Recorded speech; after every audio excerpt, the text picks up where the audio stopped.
जीवन के क्षणों में मस्ती तो छिपी ही होती है। उस मस्ती को जी लेना, पी लेना, पचा लेना,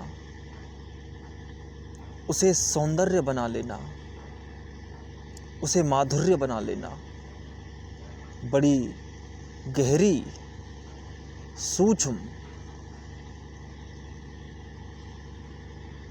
बड़ी सचेत कला है। अविराम रूप से चलती हुई यह जीवन की प्रक्रिया, इसमें जीने की कला कैसे आएगी?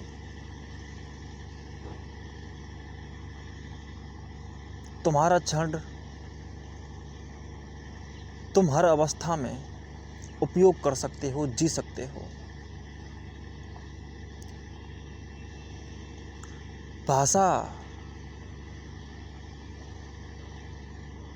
बड़ी दीन है, भिखारी है, इसलिए मैं इस बात को तुम्हें समझा नहीं सकता, परंतु इतना कह सकता हूं कि सरलता को पकड़ना ही सबसे कठिन काम है।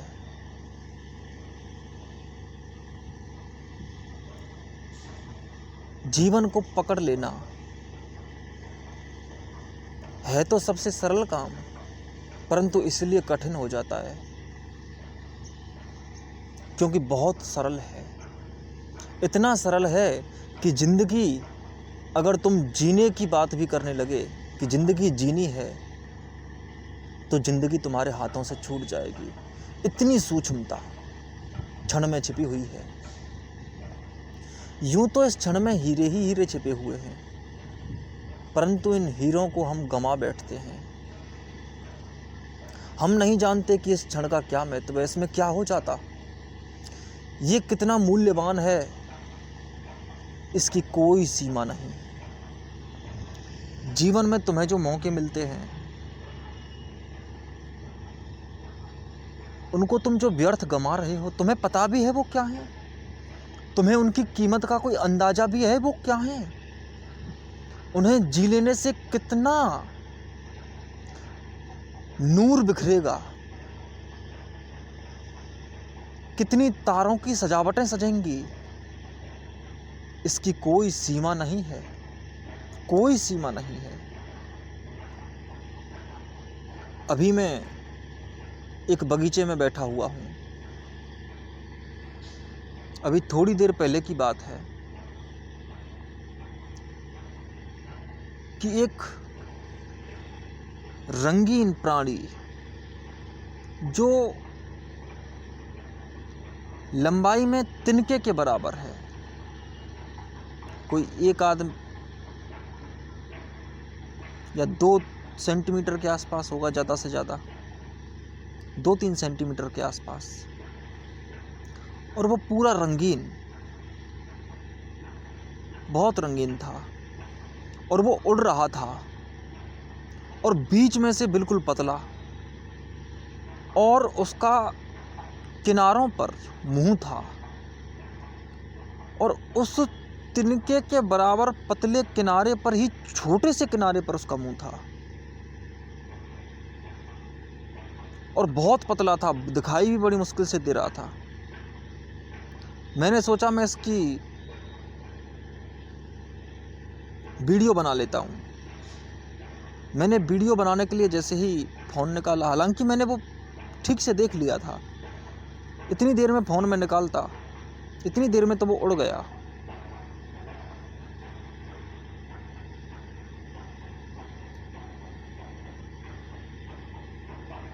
फिर फ़ोन निकाला तो वो दिखाई ही नहीं दिया।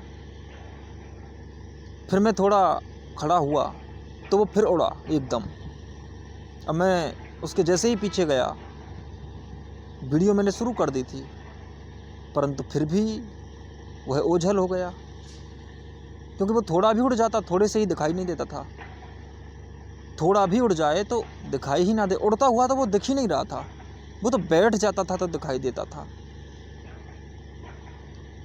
तो मैं उसकी वीडियो बनाना चाहता था पर वीडियो बना नहीं सका,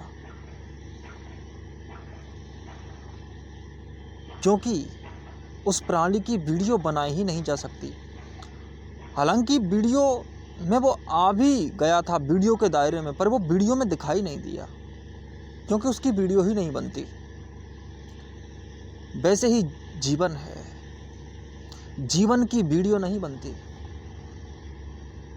जीवन अत्यंत पतला जैसा, उसी प्राणी जैसा पतला होता है। उस प्राणी को महसूस करना, उसे देखना, ये तो हो सकता है, पर उसकी वीडियो नहीं बनाई जा सकती, उसको पकड़ा नहीं जा सकता।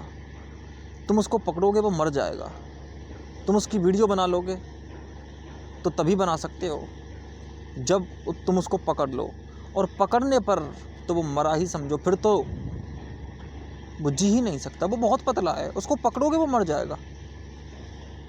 जिंदगी भी ऐसी है, तुम उसको पकड़ो कि वो मर जाएगी। जो देखने का है उसको सिर्फ देखो,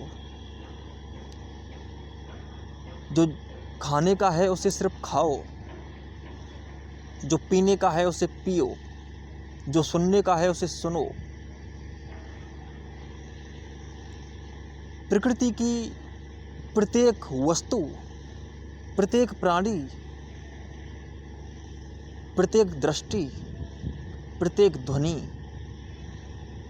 को अपना अपना स्थान दे दो, उसमें छेड़छाड़ मत करो।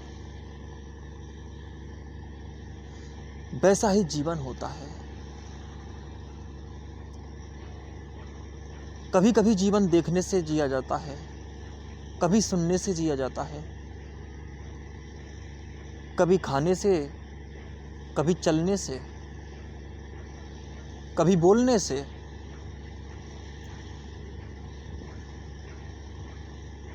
जीवन अत्यंत गहरा है, कभी सोचने से, कभी ना सोचने से। कभी जीवन बन जाता है किताबों का पन्ना, कभी पुराने से पुराना, पुराने लोगों की बातें, पुराने लोगों के अनुभव जो किताबों के द्वारा हम तक आते हैं, शिलालेखों के द्वारा हम तक आते हैं, जो कि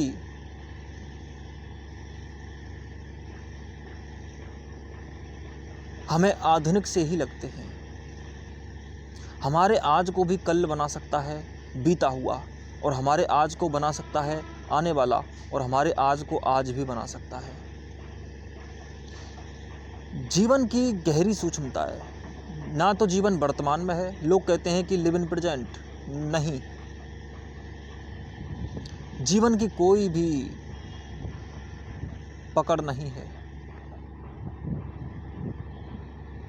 मैं ये नहीं कह रहा हूँ कि लिव इन प्रेजेंट, मैं कह रहा हूँ जस्ट लिव, जियो बस।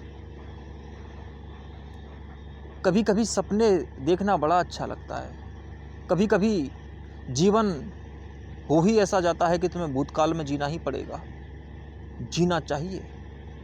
कभी कभी तुम्हें भविष्य की सोचनी ही चाहिए, कभी कभी तुम्हें वर्तमान की भी नहीं सोचनी चाहिए।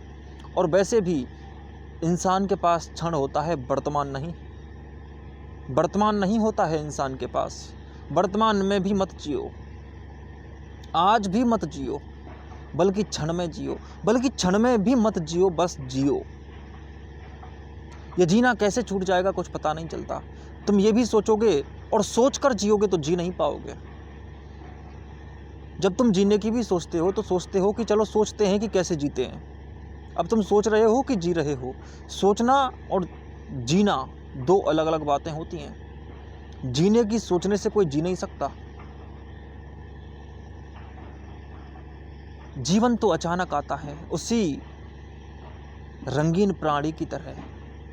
मैं उसको कोई नाम भी तो नहीं दे सकता। मैं उसे किस श्रेणी में डालूं? वो उड़ता भी है, वो लंबा भी है, वो पतला भी है,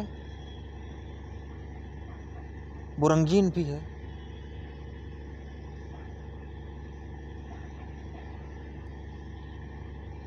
यह एक जीवन की अनुपम कृति है जो मेरी आंखों के सामने जीवन का, इस क्षण का एक ढंग बनकर पेश हुई। क्या कहूं मैं इससे? मेरा आंतरिक रस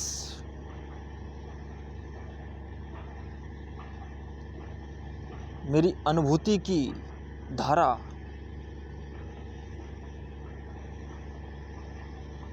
और उसका आनंद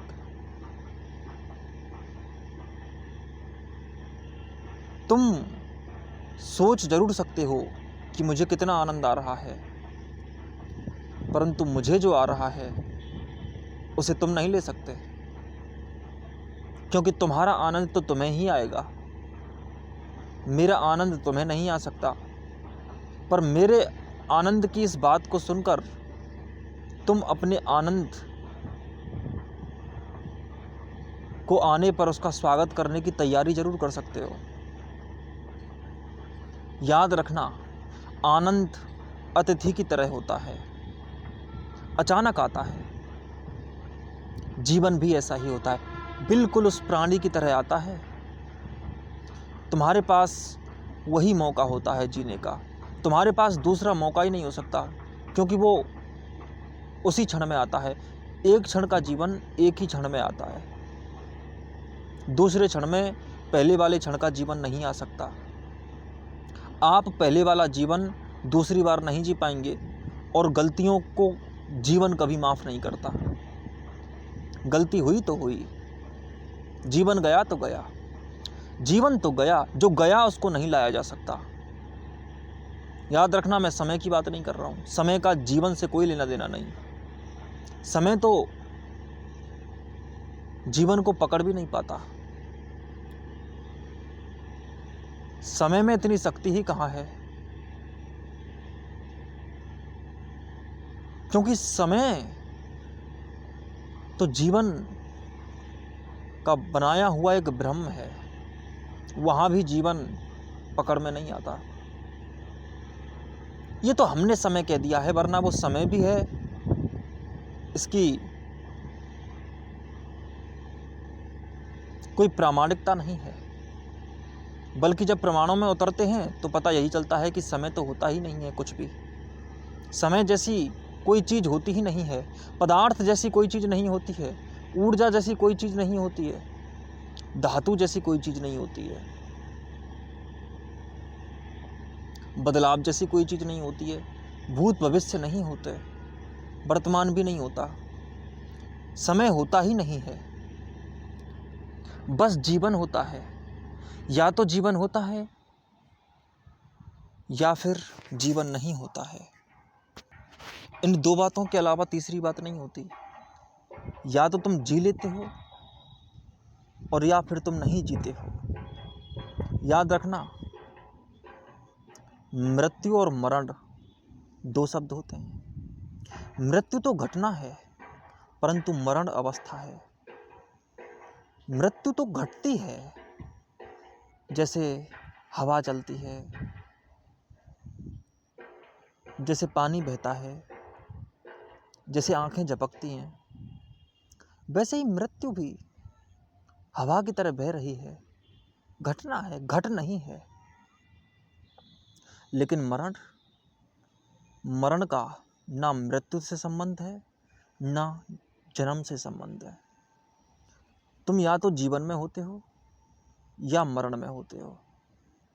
अगर तुम क्षण का, जीवन का संपूर्ण उपयोग नहीं कर रहे हो तो समझ लेना तुम मरण में ही हो, तुम मर ही गए। कम से कम वह क्षण तो तुम्हारे लिए मर गया, जो क्षण तुम्हारे लिए अति बहुमूल्य था।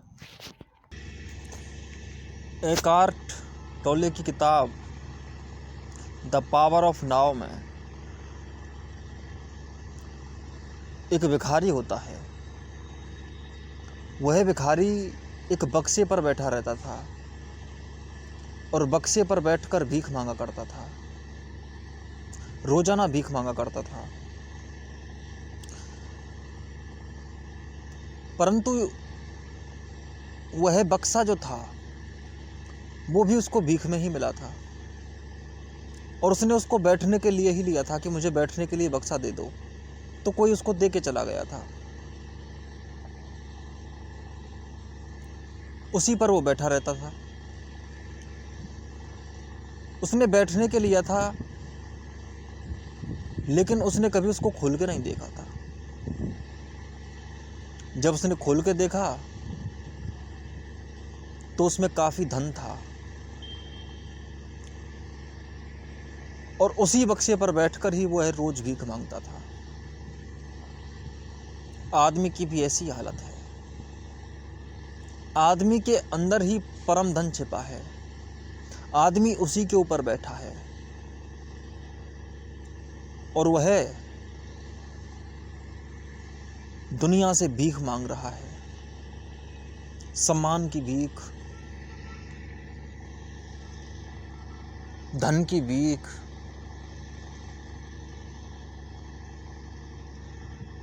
सहारों की भीख, हर तरह की भीख मांग रहा है, परंतु अपने धन को नहीं पहचानता, अपने आप को नहीं जानता, अपनी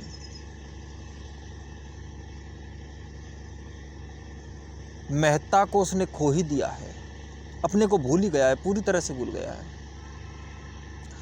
रामानंद सागर की विक्रम बेताल देखी होगी, उसमें कहानी ही शुरू होती है कि राजा विक्रमादित्य का रोज दरबार लगता है सवेरे सवेरे, और विक्रमादित्य के दरबार में विभिन्न तरह के कलाकार, शिक्षक अपनी मांगें लेकर आते, अपनी कला दिखाने आते। राजा से जो बन पड़ता उनकी सहायता करता, और जो राजा की सहायता कर पाते वो राजा की सहायता करने आते थे। काफ़ी भीड़ लगती थी, और उन्हीं में रोजाना एक महात्मा भी आता था, और रोजाना राजा विक्रमादित्य को कच्चा फल देता था। एक कच्चा फल, रोजाना एक फल देता था। विक्रमादित्य सोचता था कि इसके पास है ही कच्चा फल, नहीं तो राजा को कच्चा फल देने की आवश्यकता क्या, वो तो पके फल खाता है, वो खाने के योग्य भी नहीं थे वो फल। परंतु सम्मान की वजह से कि चलो श्रद्धा तो है, अपने राजा को दे रहा है, तो ले लेता था। विक्रमादित्य उसको रोज लेता था, मना नहीं करता था लेने की। और वह कोई महीनों से रोज सवेरे सवेरे एक फल लेकर आ जाता था, रोजाना ही। अचानक एक दिन विक्रमादित्य ने सोचा कि चक्कर क्या है, ये रोजाना रोजाना फल लेकर आता है और ये पूछता भी नहीं है कि तू इसको खोल के देखता है कि नहीं देखता, कि तू उसका क्या करता है, और ना ये बोलता है, सिर्फ फल को दे देता है और बातें भी नहीं करता और वापस चला जाता है। ये कुछ छिपा रहा है, ये महात्मा चाहता क्या है। और इसका तेवर, और लेने नहीं आता, देने आता है, और रोज आ जाता है, और रोज ये भी देखता है कि मुझे इसके इस फल को लेने में कोई रुचि नहीं है, फिर भी दे के जाता है, रोज रोज दे के जाता है। तो एक दिन उसने उसको कटवाया, एक फल को कटवाया। तो उस फल को जब काटा गया तो उसमें हीरा निकला, एक हीरा निकला उसमें, और वह उन फलों को रोजाना कचरे के पात्र में डाल देता था। तो उसने कहा कि जो फल और दिनों भी कचरे पात्र में डाले गए हैं, उन फलों को लेके आओ, दिखाओ हमें। तो कचरे पात्र में से कुछ 2-3 दिन के पड़े हुए फलों को लेकर उसके नौकर आए, तो उसको काटा गया, तो उसमें भी हीरे निकले। प्रत्येक फल में एक हीरा था। दरअसल इंसान के साथ ऐसा ही होता है। आदमी के पास रोजाना जीवन हीरा लेके आता है, परंतु आदमी उसका महत्व नहीं समझता। जीवन किसी ना किसी रूप में आकर हमारे लिए हीरे देता है, जीने के हीरे, क्षण के हीरे। ये तो जो कहानी है, इसमें तो पत्थर के हीरे हैं, वो तो पत्थर ही हैं, उनका तो कोई खास महत्व भी नहीं है। परंतु जीवन स्वयं परम है, उससे ज़्यादा तो किसी बात का महत्व नहीं होता। जीवन में ही किसी बात का महत्व होता है, और कोई जीवन के कितने काम आ सकती है, इसी से किसी भी वस्तु का महत्व तय किया जाता है। परंतु महत्व जीवन ही तय करता है, इसलिए जीवन से महत्वपूर्ण तो कुछ नहीं हो सकता। और जीवन ही बरस रहा है, अनंत रूप से बरस रहा है, और प्रत्येक के जीवन में बरस रहा है। प्रत्येक व्यक्ति को जीने का मौका मिलता है, और वो ऐसे अरबों अरबों हीरों से भी अधिक मूल्यवान है, मूल्यशील है। उसकी महत्ता को बयां नहीं किया जा सकता, वो महिमा ही नहीं गाई जा सकती, वो अनंत महिमा है। इसलिए जीवन कितना सूक्ष्म होता है, ये समझना पड़ता है, ये जानना पड़ता है, देखना पड़ता है। इतना समझ लो कि तुमने अब तक कितने हीरे खोए, तुम्हें क्षण क्षण में हीरे दिए जा रहे हैं, परंतु तुम उनकी पहचान नहीं जानते। हम अपने आसपास देखते ही नहीं है जादू को।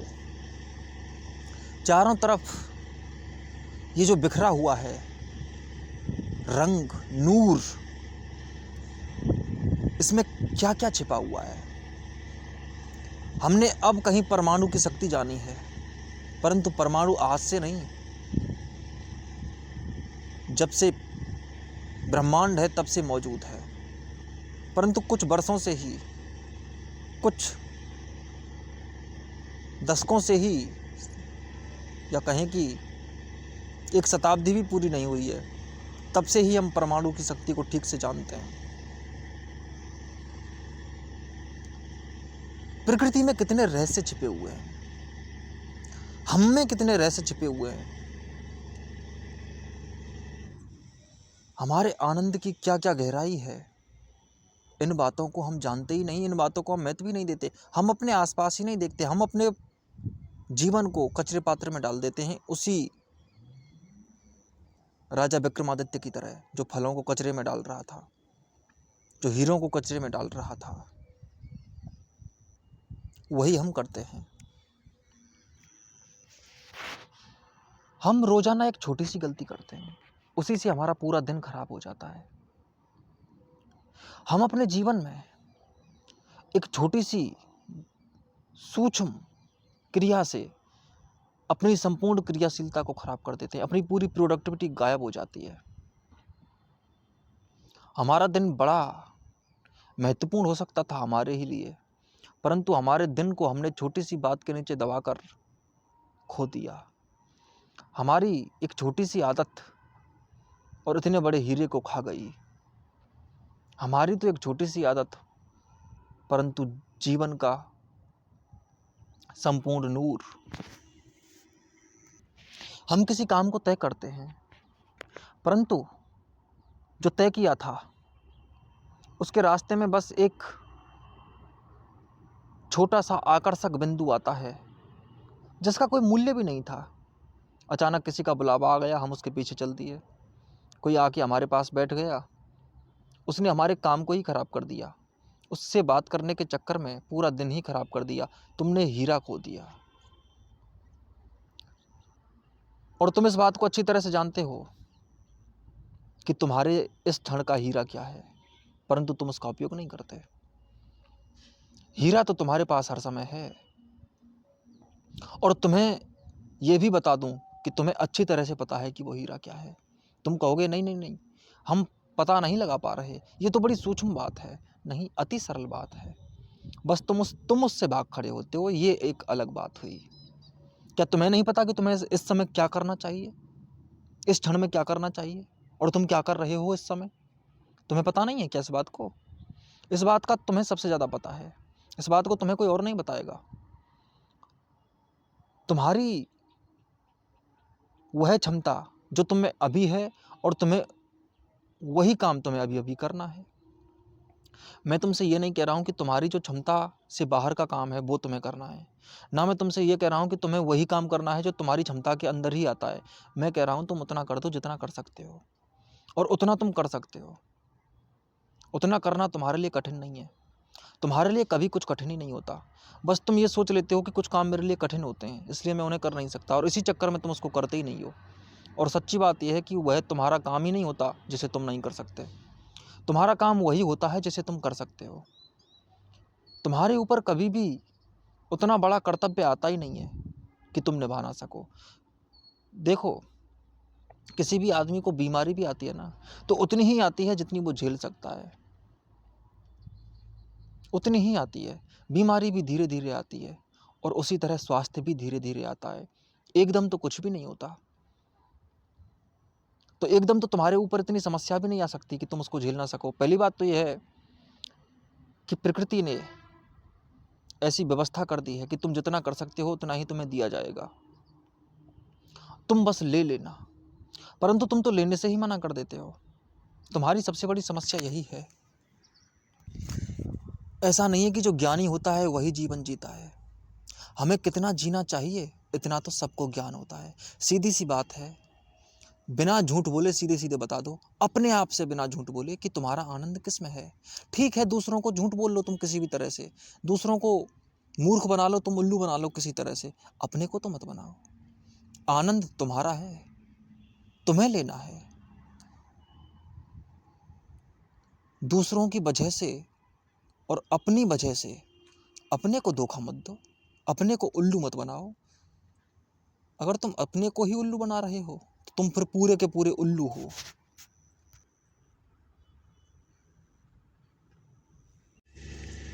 दुनिया में सिर्फ एक ही पाप है कि जो आनंद आ सकता था और जिसे तुम ले सकते थे। फिर मैं दोबारा बोल दूं इस बात को कि तुम जिसे ले सकते थे, तुम जिसे लेने की स्थिति में थे, उसको तुमने नहीं लिया। यही पाप है। आनंद ना लेना ही पाप है। जीवन इसी का नाम है, आनंद का ही नाम है। जीवन जीने से तुम टूट गए, छूट गए, वहां तुम हाथ धो बैठे, तो फिर तुम पापी हुए। पाप कुछ नहीं होता, और दूसरा पाप होता ही नहीं है। कभी भी दूसरों को मारना पाप नहीं होता, अपने को ही मारना पाप होता है। याद रखना, इस बात को गौर से समझ लेना, क्योंकि दूसरों को मारता भी वही है जो पहले अपने को मार चुका होता है। जो दूसरों को मारने के लिए तैयार हो गया, निश्चित ही वो अपने को ही मार चुका है सबसे पहले, नहीं तो वो दूसरों को भी नहीं मारता।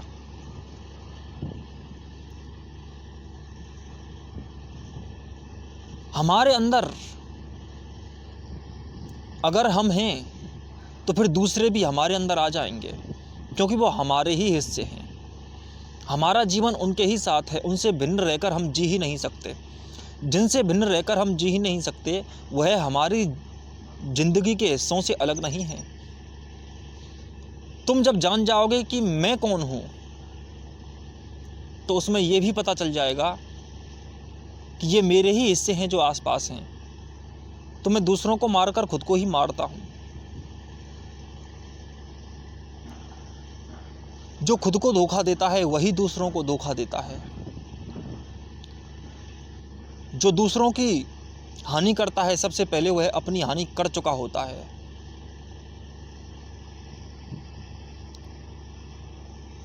याद रखना, तुम्हें इस बात का दंड नहीं मिलता कि तुमने दूसरों के साथ गलत किया, तुमने दूसरों को ठेस पहुंचाई। ये कोई पाप भी नहीं होते हैं। पाप सिर्फ एक ही होता है, और वो होता है तुमने अपने आप को हानि पहुंचाई, तुमने अपने आप को ठेस पहुंचाई, तुमने अपने ही आप का दिल दुखाया। दिल कभी दूसरों के नहीं दुखते, और तुम्हारी क्रियाओं से कभी दूसरे का दिल नहीं दुखता। तुम्हारी क्रियाओं से सिर्फ अपना दिल दुखता है। जब तुम्हारा दिल दुख चुका होता है तो तुम किसी का दिल दुखाने जाते हो। जब तुम्हारा दिल नहीं दुखता तो किसी का दिल तुम दुखाते ही नहीं हो।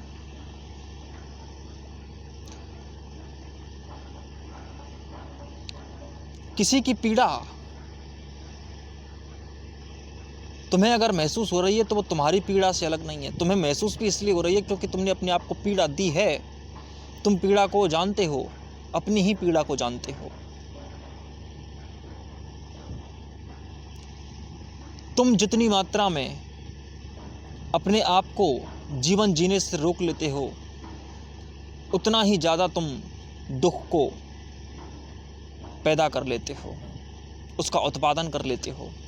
दुख से तो तुम्हारी कोठरियाँ भरी पड़ी हैं, दुख के तो भंडारे हैं तुम्हारे पास, क्योंकि तुमने जीवन को जितना बर्बाद किया है और जितना तुमने व्यर्थ की दौड़ धूप में, क्रियाकलापों में जीवन को खो दिया है, वही तुम्हारे सामने पछतावे का राक्षस बनकर बैठा हुआ है और वही तुम्हें बार बार नोचता है। कभी तुम्हें अपने नाखूनों से काटता है, उसकी चोट बड़ी तीखी पड़ती है, क्योंकि तुमने अपने जीवन को खराब किया है। एक ही पाप है, तुम जो कर सकते थे तुमने नहीं किया। कर सकते थे, नहीं कर सकते तो तुम्हें उसका दुख भी नहीं होता। ध्यान रखना, तुम्हें उसी का दुख होता है जो तुम कर सकते थे और तुमने नहीं किया। उस बात का तुम्हें दुख ही नहीं होगा, क्योंकि तुम्हारे पास पक्का प्रमाण है कि जो मैं कर ही नहीं सकता था उसे मैं क्यों करूं। हम किसी छोटे बच्चे से नहीं कहते, जो 5 साल का बच्चा है उससे हम कभी नहीं कहते कि तुम जिम क्यों नहीं गए। और छोटे बच्चे को इस बात का दुख भी नहीं होता। अगर वो बड़ा भी हो जाएगा तो अपने आप को इस बात के लिए दोषी नहीं ठहराएगा कि वह जब 5 साल का था तो वह 70 किलो वजन नहीं उठा पाया, क्योंकि वो उठा ही नहीं सकता। और इस बात का उसे कभी दुख नहीं होगा। याद रखना, उसी का दुख होता है जो तुम कर सकते थे और तुमने नहीं किया। इस समय तुम जितने भी हो, जैसे भी हो, और जितना कर सकते हो, और जितना जानते हो, और जितना समझ सकते हो, उतना जी लो। वही सम्यक उपयोग है जीवन का। और उसमें अपने राग रंग, अपने कुतर्क मत लपेटना, उसमें अपने झूठ मत लपेट देना कि जी तो लिए। अपने को धोखा कभी मत देना। ईमान पर थोड़े से कायम रहना।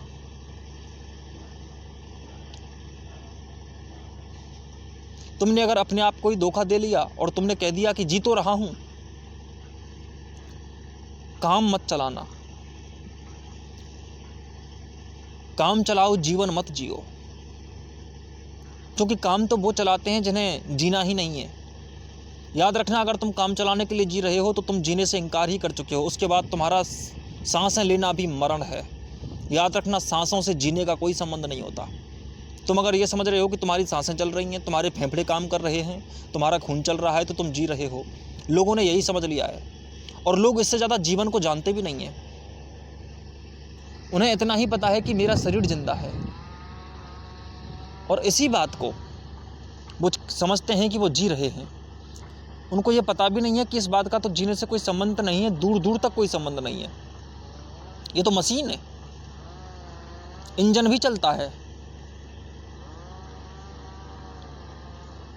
इससे वो जिंदा नहीं हो जाता। साफ साफ सुन लो, तुम हर समय जी सकते हो।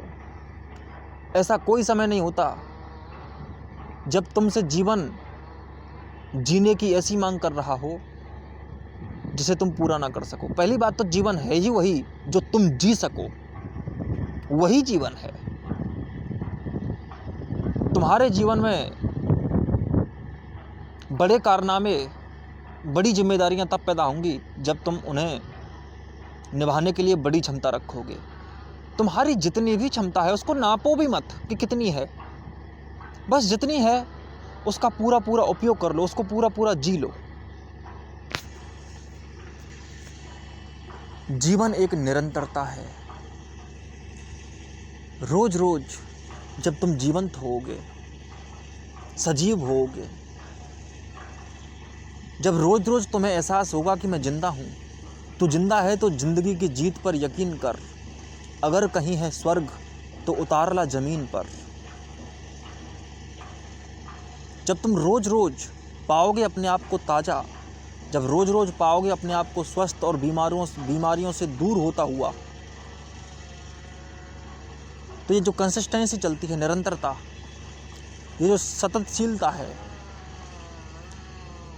ये रोज रोज इतनी गहरी होती जाती है, ये इतनी आभा बनती जाती है तुम्हारी ही, कि यह हर दायरे में, हर रोए रोए में, हर निर्णय में, हर विचार में तुमको खुशबूदार बनाती है। तुम रोज रोज जीते जाओ, तुम और रोज रोज जीवंत होते जाओगे। जो रोज रोज ताज़ा होता जाता है वो रोज रोज ताज़ा ही होता जाता है। जो रोज रोज बासा होता जाता है वो रोज रोज बासा ही होता जाता है। निरंतरता तुमको दोनों ही बना सकती है। तुमको रोज रोज सड़ा भी सकती है और तुमको रोज रोज ताज़ा भी कर सकती है। तुम अपने आप को जो चाहे कर लो। निरंतरता ऐसी बात है कि वो तो है ही।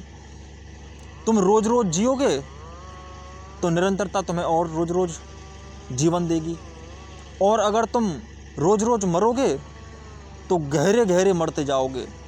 ऐसा दुख पैदा होगा जिसका कोई अंदाज़ा भी नहीं लगाया जा सकता। तुमने अभी दुख देखे कहाँ हैं?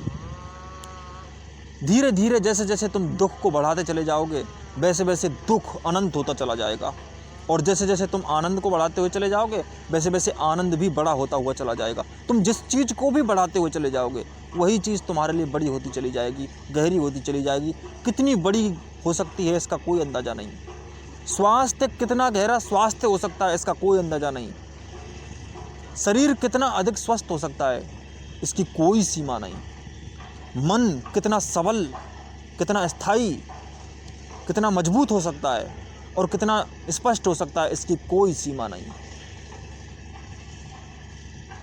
बुद्धि कितनी तीक्ष्ण, कुशाग्र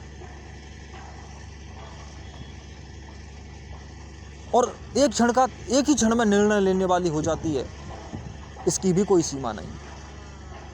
तुम्हारे भावों की पवित्रता, महिमा कितनी अनंत तक जा सकती है। तुम्हारी ईमानदारी, तुम्हारी दया, तुम्हारी करुणा, तुम्हारा प्रेम, तुम्हारी भक्ति, तुम्हारा रस, तुम्हारी चमक कितनी अधिक ऊंचाइयों पर उठ सकती है, इस बात को तुम नहीं अंदाज़ा लगा सकते, नहीं अंदाज़ा लगा सकते। तुम कितने बड़े हो तुम जानो ही क्या। तुम क्या हो तुम्हें इस बात का अंदाज़ा ही नहीं है। अभी अंदाज़ा कैसे होगा? भूल गए हो तुम अपने ही आप को। कण ये बात भूल गया है कि वही ब्रह्मांड है।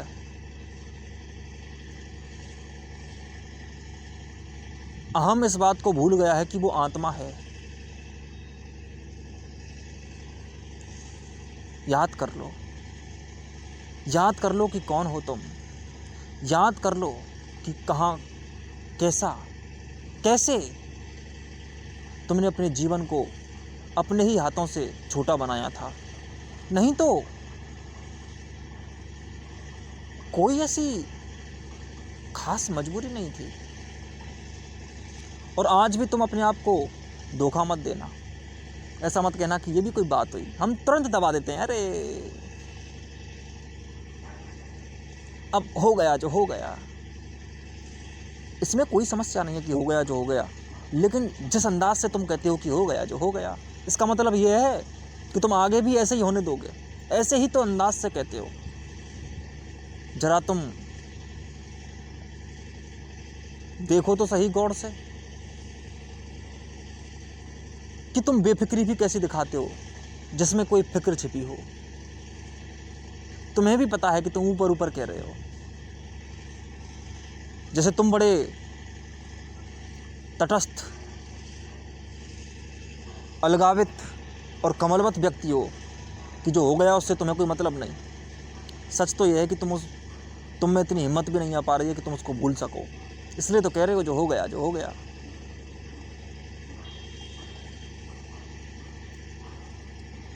जीवन को साफ करो। ऊपर ऊपर की बातों से कुछ भी नहीं होगा। तुम कैसी कैसी छोटी छोटी बातों में फंस जाते हो। इतनी भी बात बोलकर तुम अपने आप को धोखा दे सकते हो। कुछ लोग कहते हैं ठीक है। अब इस बात को दो तरीके से कहा जा सकता है। एक तो ठीक ऐसी होती है कि कुछ भी ठीक नहीं है, ठीक है, हाँ ठीक है, जैसे कोई बड़ा जोर पड़ रहा हो। एक ऐसे भी कहा जा सकता है ठीक है, ओके। ये ऐसा आदमी कहता है जो वास्तव में तटस्थ है, जिसको वाकई कोई फर्क नहीं पड़ता।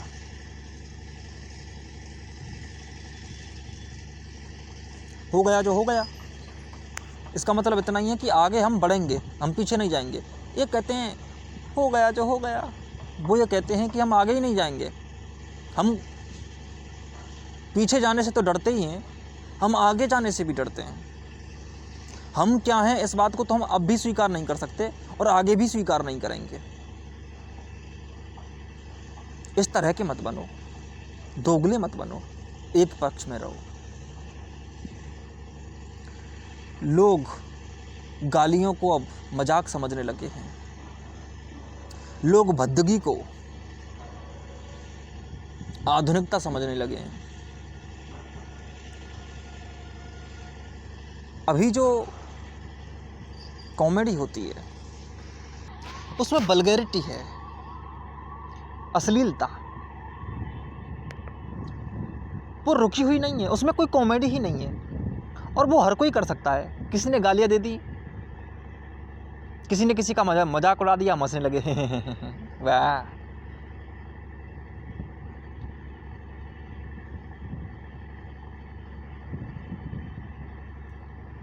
जबकि वो कॉमेडी नहीं थी। दरअसल कॉमेडी नहीं कर पाया, इसलिए चीख ये चिल्लाना दिखा हमें। कुछ बोल नहीं सकता इसलिए कुछ भी बोल रहा है। अभी सौंदर्य क्या हो गया है? सौंदर्य की तो बड़ी अजीब परिभाषाएं हैं।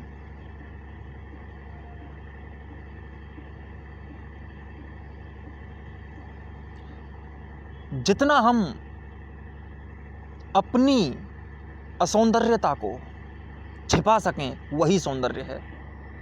हम सुंदर नहीं हैं, लेकिन हम नकली लीपापोती कर लेंगे। हाउ बुलाऊ कपड़े पहन लेंगे, बाल ऐसे कटाएंगे जैसे किसी ने ड्रिल मशीन चलाई हो।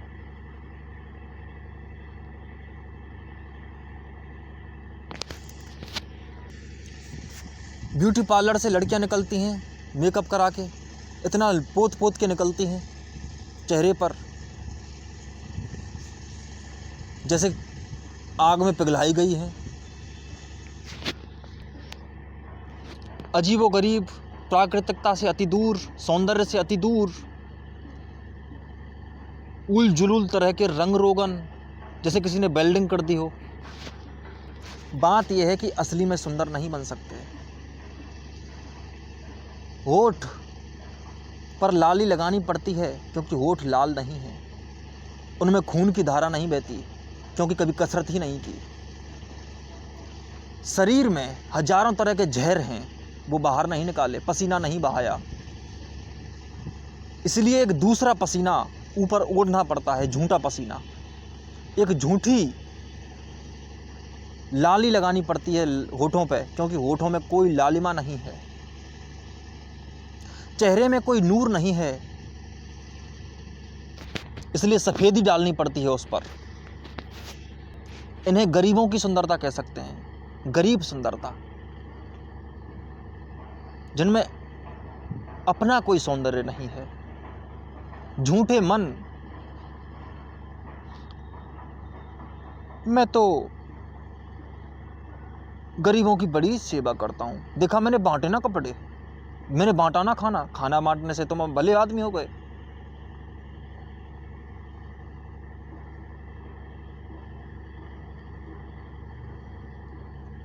और शौक है, अहंकार की मजबूती है खाना बांटना गरीबों को। और गरीबों को जब तक गरीब ना कह दिया जाए तब तक तो खाना ही नहीं बढ़ता। कभी तुमने ऐसा खाना खिलाया कि ये मेरा दोस्त है, मैं इसको खाना खिलाता हूँ? दोस्ती में खिलाओ तो ठीक, और जो दोस्ती में खिलाया जाता है वो बाहर प्रचारित प्रसारित नहीं किया जाता। ना मन सुंदर है, ना तन सुंदर है, ना बुद्धि सुंदर है।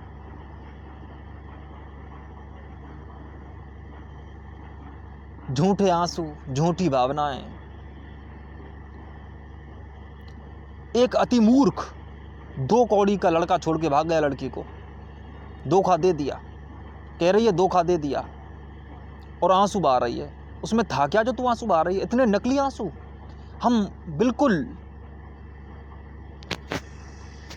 एक ऐसे हो गए हैं जैसे बोरवेल चलती है, बोरिंग लगा देते हैं हम और उसमें से पानी निकलता है बटन दबाते ही, वैसे ही बोरिंग हो गए हैं।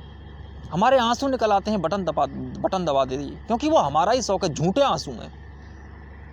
आंसू बटन दबाने से थोड़े ही आते हैं कि वो छोड़ के चला गया तो आंसू आ गए, वो उल्लू फिर वापस आ गया तो आंसू चले गए। फिर उसमें था क्या? बस इतनी सी बात कि तुम उसको जानती थी या तुम जानते थे, जो भी चला गया इससे वो महत्वपूर्ण हो गया। हमारे लिए कोई इसलिए महत्वपूर्ण हो जाता है क्योंकि उसको हम जानते हैं, इसीलिए तो महत्वपूर्ण है। मेरा बॉयफ्रेंड है, मेरी गर्लफ्रेंड है, और सब कहते भी तो हैं कि मेरी वाली तो सबसे अलग है, मेरा वाला तो सबसे अलग है।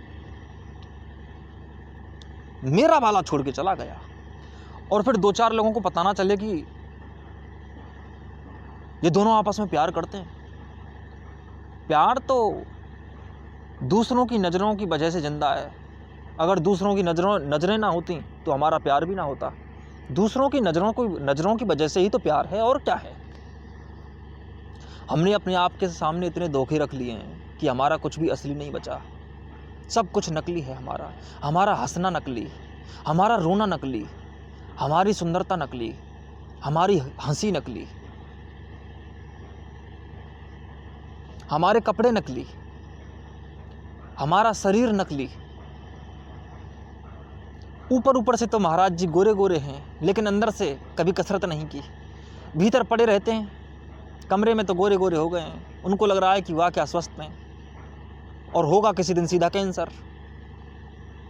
क्योंकि जैसी जलवायु में रहते हैं, पानी की जगह बिल्कुल तेजाब पी रहे हैं।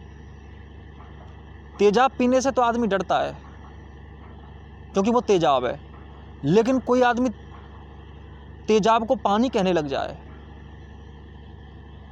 तो उसको पता भी नहीं चलता कि ये तेजाब है, और वास्तव में जैसा पानी आदमी पी रहा है वो तेजाब जैसा है। हल्का तेजाब जो धीरे धीरे तुम्हारी पसलियों को गला देगा, जो तुम्हारे अंदर कैंसर की गांठें बना देगा।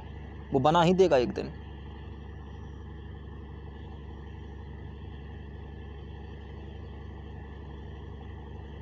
परंतु शरीर तो थोड़ा गोरा गोरा हो गया है, कुछ करते नहीं, अंदर ही पड़े रहते हैं। इसीलिए अच्छी डाइट ले रहे हैं। अरे जब तुम्हारी प्राथमिक डाइट ही नहीं ले पाए तुम, शहरों में रहकर लोगों को भ्रम हो गया है कि अच्छा खाना खाने से वो ठीक बने रहेंगे। वास्तव में वो अच्छा खाना खा रहे हैं, लेकिन खाने की जड़ें भी होती हैं, जैसे पेड़ की जड़ें होती हैं। अगर जड़ें ना हो तो ऊपर कुछ भी हो, ऊपर कोई फर्क नहीं पड़ता। तुम्हारी जड़ें हैं हवा और पानी, वो सबसे प्राइमरी डाइट होती हैं, प्राथमिक खाना है वो। अगर तुमने वही गलत खाया तो तुम ऊपर से कुछ भी खाते रहो, वो खराब हो जाएगा। हवा और पानी ही तुम्हारा पाचन करते हैं, शुद्धता देखते हैं। अगर वो नहीं होता तो ठीक पाचन नहीं होता। तुम्हें हो सकता है तुम्हारा शरीर फैलता हुआ फूलता हुआ मालूम पड़ रहा होगा, लेकिन वो सब ऊपर ऊपर है। भले ही तुम्हारी मसल्स निकल आई हैं, इससे कोई फर्क नहीं पड़ता, लेकिन तुम स्वस्थ नहीं हो अंदर से। स्वास्थ्य बड़ी अलग बात होती है, वो सिर्फ असलियत मांगता है, वो ऊपर के झूठे पर्दों से नहीं चल सकता।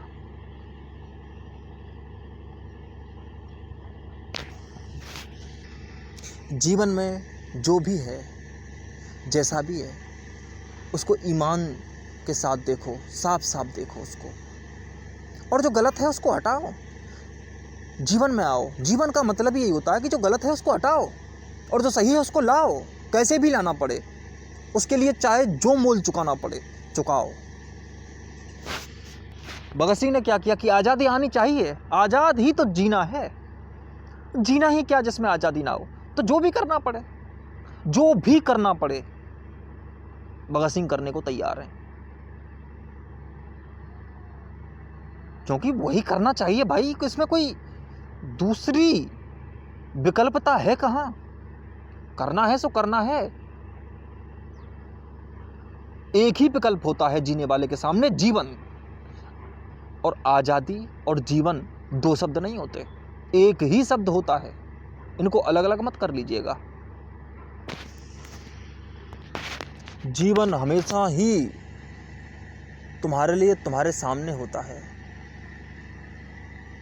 हमेशा सामने होता है। तुम उससे पीछे हट जाते हो। जीवन तो अब भी तुम्हारे सामने ही है, देख सकते हो तो देख लो। देखो, मेरी बातें सुनने से पहले देखो तुम्हें अब क्या करना चाहिए। तुम्हें नहीं पता, क्यों झूठ बोल रहे हो? तुम्हें पता है। तुम कह रहे हो नहीं नहीं नहीं नहीं नहीं नहीं, धुंधला धुंधला सा नजर आ रहा है। नहीं, साफ है। तुम्हें धुंधला देखने की आदत लग गई है। साफ है, बिल्कुल साफ है। अरे वही करो, वही जिसकी तुम सोच रहे थे। कभी उसकी तरफ गए नहीं, बस काफी समय से सोच रहे थे ना, वही करो। कुछ अलग नहीं करना है, उसी में लगाओ शक्ति। जो प्रतिभा, जो बुद्धि, जो शक्ति तुम में है अभी, उसी में लगाओ। फिर उसी से तुम्हारा सब बढ़ेगा। तुम्हारी जितनी शक्ति होती है, तुम्हारी जितनी प्रतिभा होती है, तुम्हारा जितना विचार का बल होता है, उसी से तुम अभी का जीवन जी सकते हो। और अब का जीवन अगर तुमने ठीक से जिया तो जितनी भी शक्तियां उसको जीने में लगती हैं, वही शक्तियां उसको जीने से ही बढ़ जाती हैं। जीने के लिए तुम शारीरिक बल लगाते हो, मानसिक बल लगाते हो, बौद्धिक बल लगाते हो, आत्मिक बल लगाते हो, ज्ञान लगाते हो, ध्यान लगाते हो।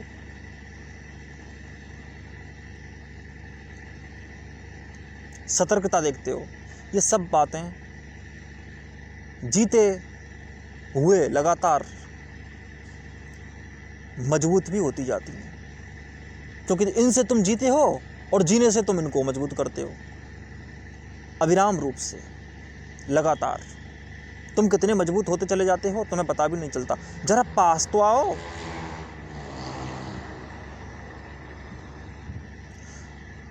रोज रोज जीते जीते तुम्हारे लिए जीना हल्का हो जाता है, और फिर जीना और भी गहरा होता चला जाता है, और जीवन के गहरे गहरे रहस्य तुम्हारे सामने प्रकट होने लगते हैं, जिनकी तुमने कल्पना भी नहीं की थी। तुम वो करने लगते हो जो तुमने कभी सोचा भी नहीं था। तुम क्या कर लोगे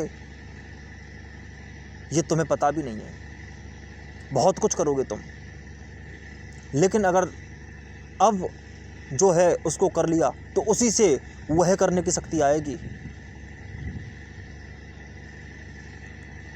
जो तुम सोच भी नहीं सकते कि तुम क्या कर सकते हो। इतना मजबूत हो जाओगे, अनंत बल प्रकट होगा तुम में, अनंत बल।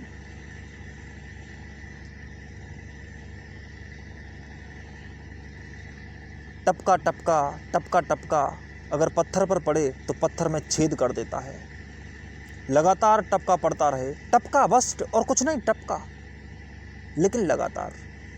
बताओ, एक टपके ने पत्थर में छेद कर दिया।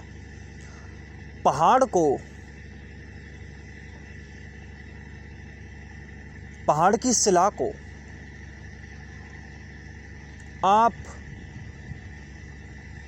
हथौड़े मारो लगातार तो वह मुश्किल, वह टूटेगी, बहुत शक्ति लगेगी, और शायद ना भी टूटे, थोड़ा बहुत बस अंतर आए उसमें, अगर बड़ी शिला है तो। लेकिन पानी की बूंद को लगातार टपकाओ तो कितनी ही तगड़ी शिला हो, कितनी ही बड़ी शिला हो, कितनी ही मजबूत शिला हो, उसमें बीचों बीच में छेद कर देगी। और हथौड़े से तोड़ोगे तुम तो फिर भी बीच में से छेद नहीं कर सकता।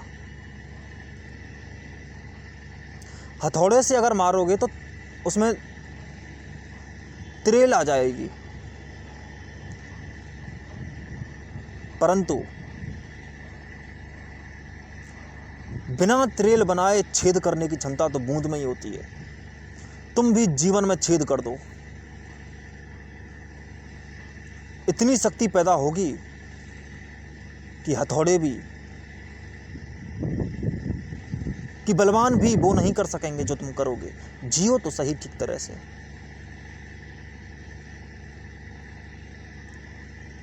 तुम्हारा परम तुम में छिपा है, तुम्हारा अनंत तुम में छिपा है। बस एक छोटा सा काम कर लेना, कभी जीने से पीछे मत हटना। अन्य सामर्थ्य हैं, अन्य शक्तियां और ऊंचे आनंदों को और ऊंचे रसों को और अति गहराइयों को और अति सूक्ष्म सत्यों को जीवन तुम्हें स्वयं ही परोस देगा। तुम गहरे सत्यों को नहीं जान सकते, सत्य तुम्हें जनाता है। जेहि जानहि जेहि तेहि जनाई, जानत तुम्ही हो जाई। सत्य को जाना नहीं जा सकता, सत्य स्वयं ही किसी को अपने को जन्माता है। सत्य स्वयं ही जन्माता है, स्वयं को ही जन्माता है, स्वयं द्वारा ही जन्माता है, और जिसको जन्माता है वो स्वयं वो ही होता है। और जानने वाला जिसको जानता है वो भी सत्य को ही जानता है, वो भी उसी को जानता है। जेहि जाने ही जेहि ते ही जनाई, जानत तुम्ही हो जाई। और जब सत्य को कोई जानता है तो वो सत्य ही हो जाता है।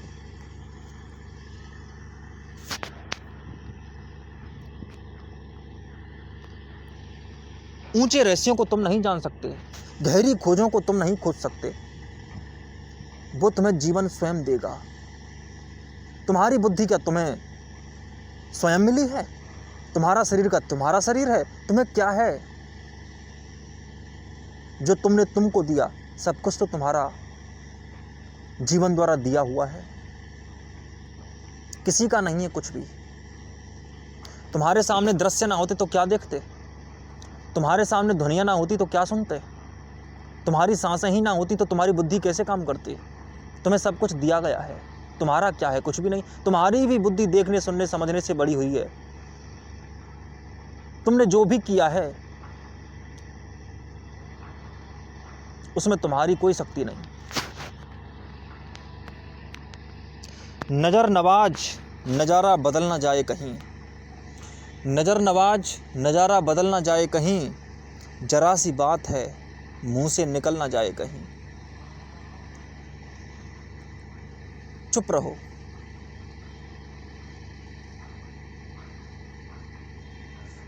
जीवन को अपना काम करने दो तुम पर। तुम जीवन को ही अपने ऊपर काम नहीं करने देते। तुम किसी डॉक्टर के पास जाओ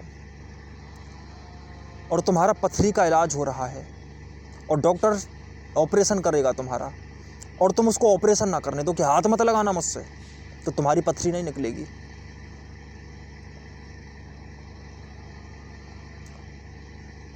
तुम चुप हो जाओ, अपने आप को एनेस्थेसिया दे देने दो डॉक्टर को, तुम चुप हो जाओ। डॉक्टर चुपचाप अपना काम कर देगा, तुम्हारी पथरी निकल जाएगी, तुम स्वस्थ हो जाओगे। वैसे ही जीवन को अपना काम करने दो, चुप हो जाओ। तुम सिर्फ इतना कर लो कि तुम डॉक्टर की मान लो, तुम सिर्फ इतना कर लो कि तुम जीवन की मान लो, ज़्यादा उछल कूद मत करो।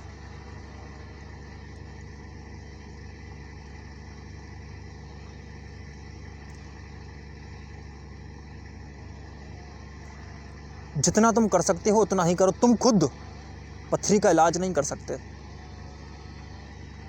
तुम खुद कैंसर का इलाज नहीं कर सकते, तो डॉक्टरों को करने दो। वैसे ही तुम जीवन का इलाज नहीं कर सकते, अति सूक्ष्म है, उसको आने दो। तुम तो उसका कुछ भी नहीं कर सकते, पर वो तो तुम्हारा सब कुछ कर सकता है। उसका स्वागत करो। तुम इतना कर सकते हो कि उसके आने पर, उस मेहमान के आने पर तुम उसका स्वागत ठीक से कर सको। इसके लिए तुम तैयारी रखो, तुम तैयारी कर सकते हो, और तुम्हें तैयारी ही करनी होती है, बाकी तो स्वयं ही होता है सब कुछ। एक लड़का जिम जाता है, वह वहाँ कसरत कर सकता है, पर शरीर नहीं बना सकता। शरीर तो बनता है, तुम खाना खाओगे वो पचेगा, फिर तुम्हारे शरीर का हिस्सा बनेगा। पचने दो, पचता तो अपने आप ही है, फिर तुम्हारे शरीर को लगेगा, तुम्हारी मसल्स को लगेगा, तब तुम्हारा हिस्सा हो जाएगा। तुम जितना कर सकते हो उतना कर दो, बाकी खुद ही हो जाएगा। नज़र नवाज नज़ारा बदल ना जाए कहीं, जरा सी बात है मुंह से निकल ना जाए कहीं। चुप रहोगे, शोर ना करोगे तो बहुत कुछ हो जाएगा। अगर शोर करोगे तो कुछ सुन भी ना सकोगे। लोग सुनते कहाँ हैं? अगर सुन सकते तो हवाएं कह रही हैं कि जीवन बनकर बहो, फूल कह रहे हैं कि फूल बनकर खिलो, पानी कह रहा है कि जब बहोगे तभी ताजा रहोगे, फल पकने की मिठास को देना चाहता है। तुम काम करने कहाँ दे रहे हो? कहाँ सुन रहे हो तुम आवाज़ अस्तित्व की? वो देखते हैं तो लगता है कि नींव हिलती है, मेरे बयान को बंदिश निगल ना जाए कहीं। हमारे चारों तरफ भटकाने वाले लोग हैं, विचार हैं, दुनियादारी है, प्रलोभन है, लोभ है। तुम्हारी नींव हिल सकती है। ये जब तुम्हारे ऊपर आक्रमण करते हैं तो तुम्हारी नींव हिलती है, परंतु तुम चुप रहना। चुप रहोगे तो बहुत कुछ सुनाई देगा। उसको तभी सुन सकोगे। वो देखते हैं, वो आक्रमण करते हैं तुम पर, वो देखते हैं तो लगता है नींव हिलती है, मेरे बयान को बंदिश निगल ना जाए कहीं। तुम्हारे जीने को कहीं ये आक्रमण खा ना जाए, तुम कहीं कमज़ोर ना पड़ जाओ। यों मुझको खुद पे बहुत एतबार है, लेकिन ये बर्फ़ आँच के आगे पिघल ना जाए कहीं। चले हवा तो किवाड़ों को बंद कर लेना, ये गरम राख सरारों में ढल ना जाए कहीं।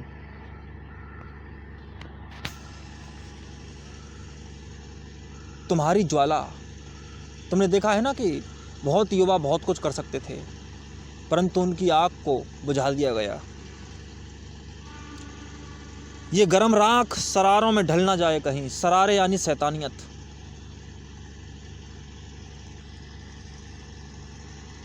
जवानी के सरारे, जवानी की मूर्खताएं। जवान को कह दिया कि तुम तो जवान हो गए बेटा, तुम्हारी तो शादी का वक्त हो गया, तुम्हारे तो घर बसाने का वक्त हो गया। जैसे जवानी का एक ही काम है घर बसाना, और तो कोई जवानी का काम थोड़ी होता है, एक ही काम होता है। बेटा जवान हो गए, किसी लड़की की तरफ देखो। बेटी जवान हो गई, उसके लिए ढूंढो किसी मूर्ख को। हो गई बड़ी, जवान हो गई, क्योंकि जवान होने पर एक ही तो काम होता है, दूसरे काम तो होते ही नहीं हैं। हम तो भूल गए हैं कि जवानी के काम होते क्या हैं। हम तो ये भी भूल गए हैं कि जवान क्या होता है। हम तो इतने बूढ़े हो चुके हैं कि जवानी में बूढ़े हो गए। जवानी की ज्वाला ठंडी पड़ गई तुम्हारी, तुम खड़े नहीं रह सके, तुम्हारे सरारे बुझ गए, तुमने इन किवाड़ों को बंद नहीं किया, दुनिया की हवा लग गई तुम्हें। जरा किवाड़ों को बंद कर लेते, इन आसपास के लोगों की हवा को मत आने दो अपने आसपास। तुम्हें भी हवा लग गई जमाने की। जमाना दिलों को नहीं जानता है, जमाने को ये दिल नहीं मानता है, नहीं और कोई फकत इश्क है वो जो आशिक की नज़रों को पहचानता है। ये ज़माना तुम्हारी राख को ठंडा कर देगा, तुम्हारी आग को बुझा देगा, तुम्हारे दिए को बुझा देगा। किवाड़ों को बंद कर लेना और सरारों में अपनी जवानी बर्बाद मत कर देना, शैतानियत में मत खो जाना, वह कृत्य मत करना जिस पर तुम्हें भी खुद भरोसा नहीं। उसको साफ साफ देख लेना। मैं तुमसे देखने की मना नहीं कर रहा हूँ।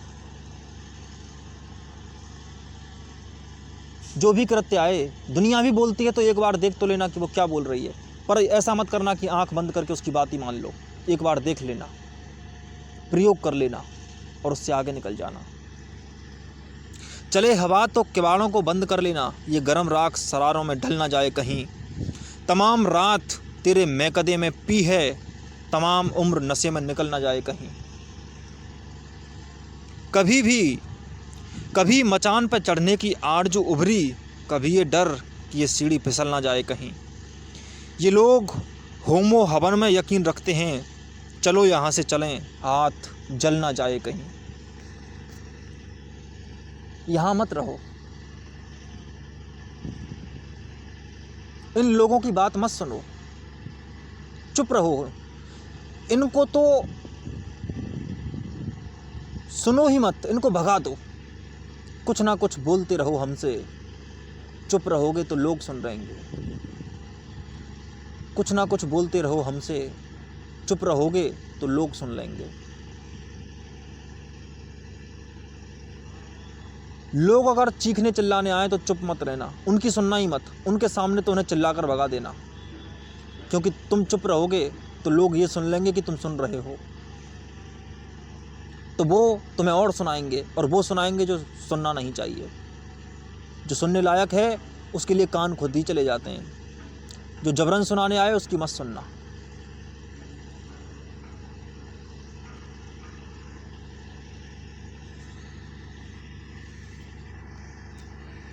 हर बात को स्वयं जानना। अपना समय किसी को मत दो, अपने विचारों को किसी की मूर्ख सलाहों से गंदा मत करो। अपनी तारतम्यता को कभी मत तोड़ो। अपनी सततशीलता को, अपनी निरंतरता को बरकरार रखो। लगातार जियो, रोज जियो, रोज ताज़ा रहोगे।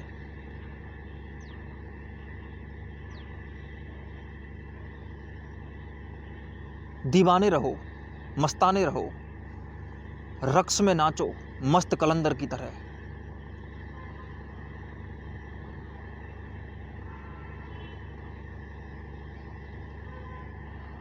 पूरा भराव आना चाहिए। तुम्हारा दिल, तुम्हारा हृदय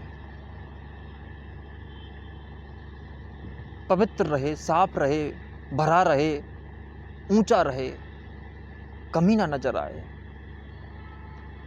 कोई ऐसा काम ना करो जिससे लगे कि मैं खाली हूँ। कोई ऐसा काम ना करो जिससे लगे कि अगर मैंने ये किया तो मुझे इसको याद करके पछताना पड़ेगा कि मैंने अपना समय कहाँ खपा दिया।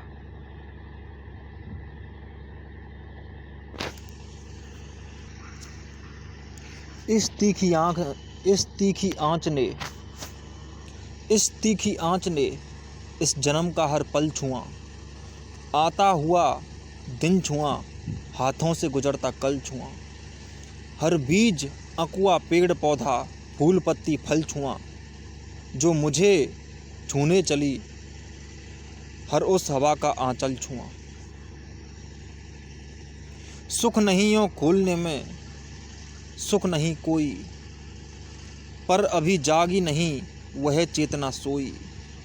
वह समय की प्रतीक्षा में है, जगेगी आप, ज्यों की लहराती हुई ढकने उठाती भाप। अभी तो यह आग जलती रहे, जिंदगी यूं ही कड़ाहों में उबलती रहे।